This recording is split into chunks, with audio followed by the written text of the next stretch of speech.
Welcome back, friends. This week we are talking about homemade chocolate. I'm your host, Margaret, a certified Ganjier and TCI certified cannabis educator, and I believe your kitchen is the best dispensary that you'll ever have. Welcome to Bite Me, the show about edibles. Let's grab a snack and dive in, shall we?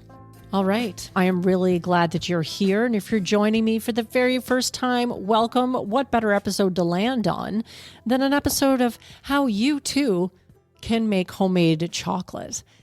And if you didn't have the opportunity yet to listen to the episode that I did with Chef Julian, the director of research at INSA, he is a master chocolatier and a master pastry maker. And of course, the topic of crafting beautiful gourmet edibles, for instance, was the conversation. But even before I interviewed him, I had made these chocolates and I knew I would have to share this recipe with you all, because sometimes when it feels like the world is a dumpster fire, having something like a beautiful homemade infused chocolate is just the thing to soothe the soul.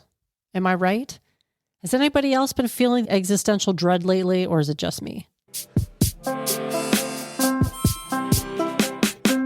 I want to start by telling you what it feels like to pull a jar of homemade infused chocolate out of the fridge.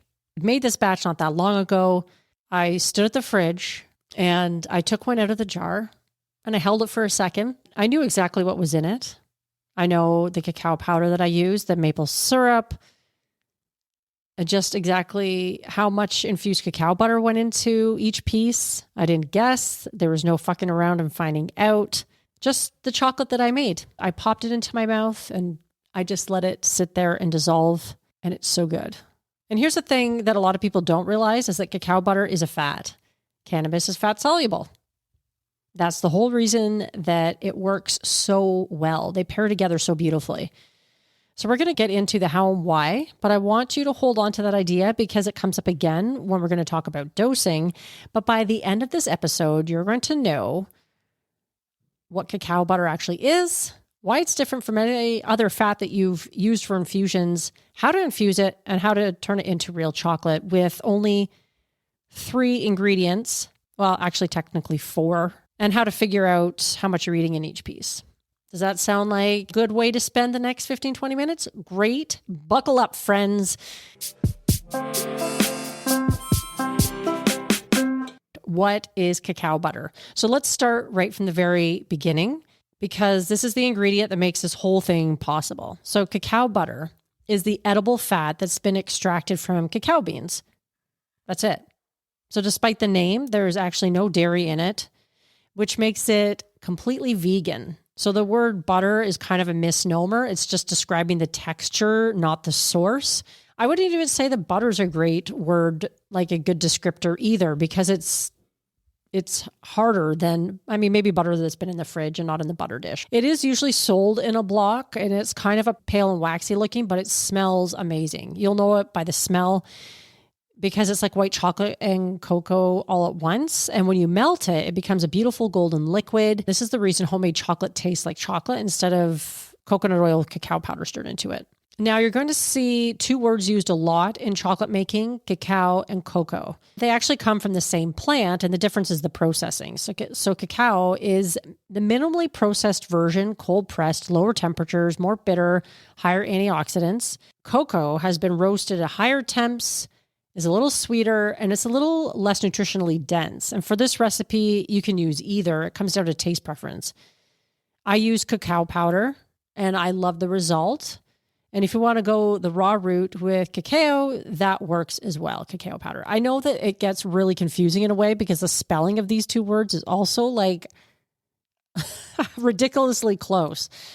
So where do you find cacao butter? You can find it at health food stores, bulk stores, Amazon, pretty much anywhere where they sell ingredients. I have to give you fair warning though, it can be expensive. A block can run you anywhere from $15 to $30 depending on where you buy it, what brand you go with, where you live. And I want to be honest with you about that because I don't love recommending ingredients that blindside people at the checkout. But that said, a little bit goes a long way.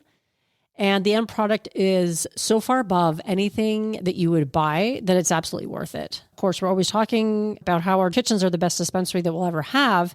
And sometimes that means investing in the right ingredients.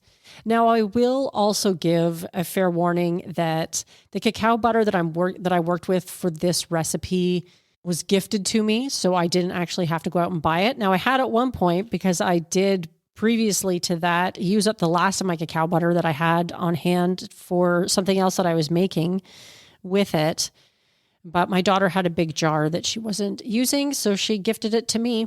And of course, she became the recipient of many of my infused chocolates. So I would say that was a pretty fair trade. One other thing before we move on that I will note that vanilla extract is that you shouldn't add it. Most extracts have water in them, and water and melted chocolate don't really get along very well.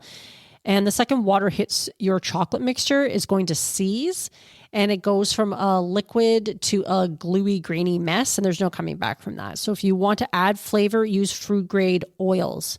Mint, orange, coffee, cinnamon, all of these work beautifully. And I'll come back to that in the tip section because I want to plant that flag right now so nobody ruins a recipe mid-batch.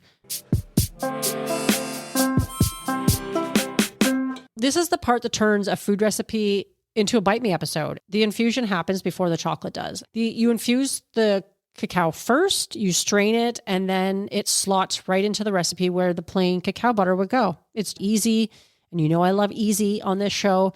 So once you've done the infusion, making the chocolate feels like the easy reward at the end. Now, I have made cacao butter, infused it more than once. For this particular recipe, when I was making the chocolate, I had already made something with infused cacao butter, and I was using the pre-dosed pieces of cacao butter in this recipe. So I wasn't actually having to infuse first, if that makes sense.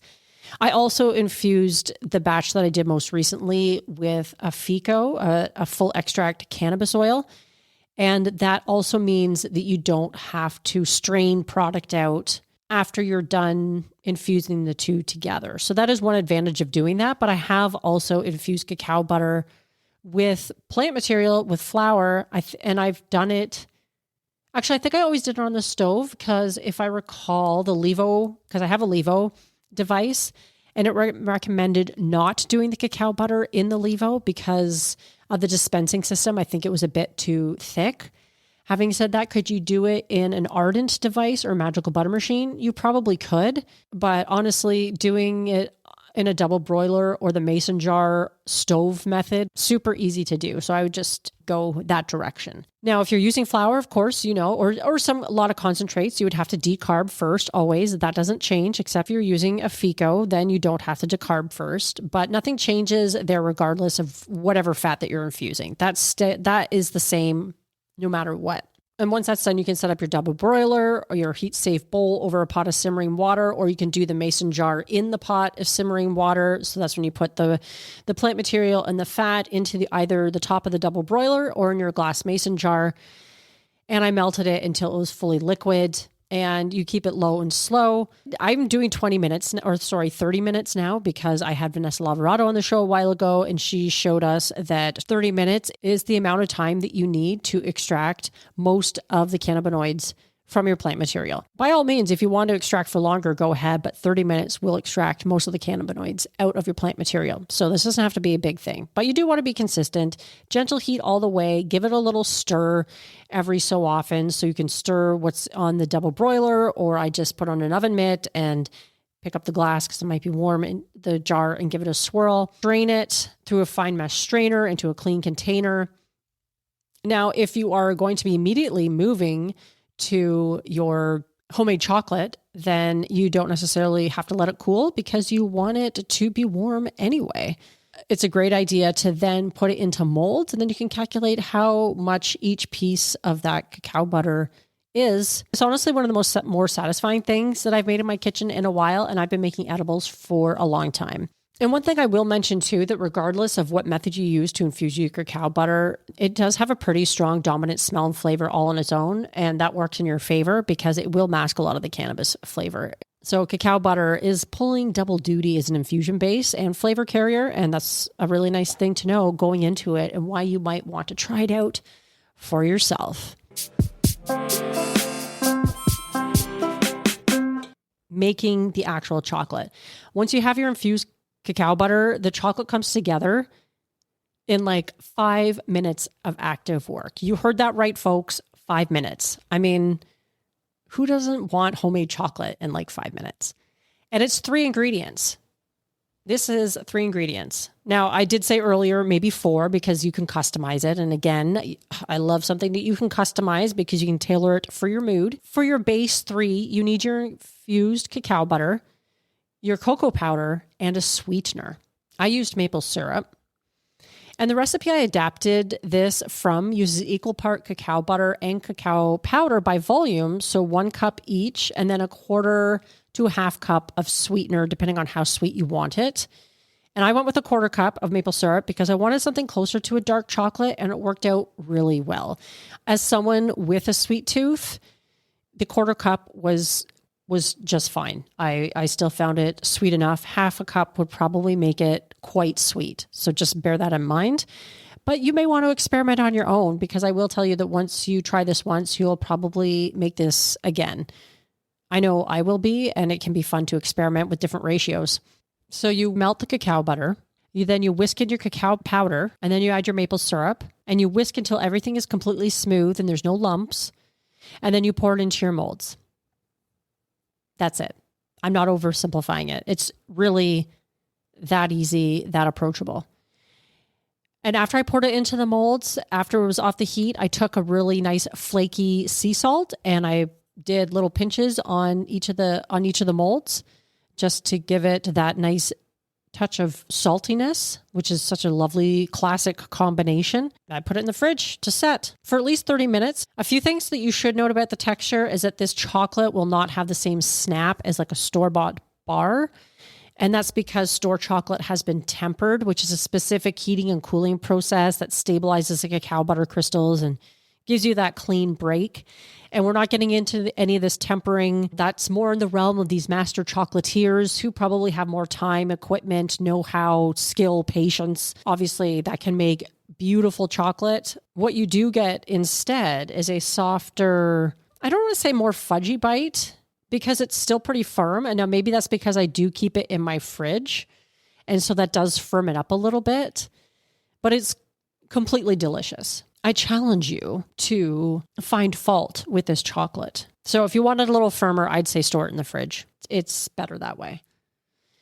On the sweetener, maple syrup gives you consistent results and a subtle, almost caramel note that works really well with the dark chocolate. Honey also works well. It is probably the most reliable from a texture standpoint because if it's low water content, the recipe as it's written, maple syrup, honey, agave, liquid sugars. So if you love agave, that might be an option for you as well. And also for many people who are vegan, that's a great option too, because there's quite a few vegans out there that don't eat honey. Using maple syrup or agave makes this a completely vegan chocolate, which is also nice if you're planning to gift this.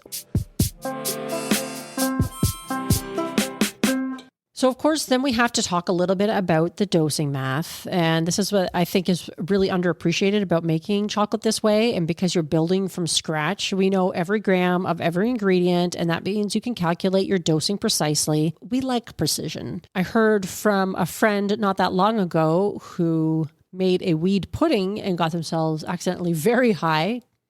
Friend, if you're listening to this, you know who you are. They are high for a couple of days. We like to be precise if we can. And here's how we're going to think about it. You know how much infused cacao butter you put into the batch, and you know the potency of the flour, hopefully, and you know how much you used. And that tells you the total milligrams of THC in your cacao butter. And from there, it's just division. You take your total milligrams, divide by the number of pieces that you cut, and you know exactly what each piece contains. A lot of the math does intimidate people, and there's a few things that, can really affect the potency in the end. One can be if you've grown your own cannabis or you've gotten it from somebody and you don't know the exact potency, you kind of sometimes have to guesstimate based on what you know about the grower, the cultivar that's being used. But do the math as best that you can. This is a good time to mention that if you need a little help in this area, no shame. That's why I made the calculator over at the Bite Me podcast website. It's a free tool that you can use. I actually recently updated that page and the calculator to hopefully make it more user-friendly. Feedback always welcome because I want it to be a useful tool for all of you to use. So even if you had to maybe guesstimate how much THC was in the flower that you used, you can extrapolate. This is, for example, a 20 milligram piece of chocolate. I would recommend for that first piece of chocolate that maybe, you take a little less. Maybe you cut that piece of chocolate in half just in case to see how your body reacts. And then you'll know for the rest of the batch. This is what taking control of your high life is all about. This is the whole thing. Figuring this shit out so you know what you're eating. So the last thing I wanted to mention before I send you off to your own kitchen, because you're going to be wanting to make this homemade chocolate yourself, you can have add-ons to top your chocolate with after. So once you've poured it into the molds, it does, and before it sets, the flaky sea salt that I mentioned already is a classic, but you could do crushed nuts, dried fruit, maybe a little espresso powder. You could do little pinches of chili flakes, or I don't know. It's like a canvas. This is such a great base recipe because you can treat it like a canvas and tailor it to your own preferences. And once again, friends, say it together, take control of your high life. You're going to store it in a container, either at room temperature, away from heat and moisture.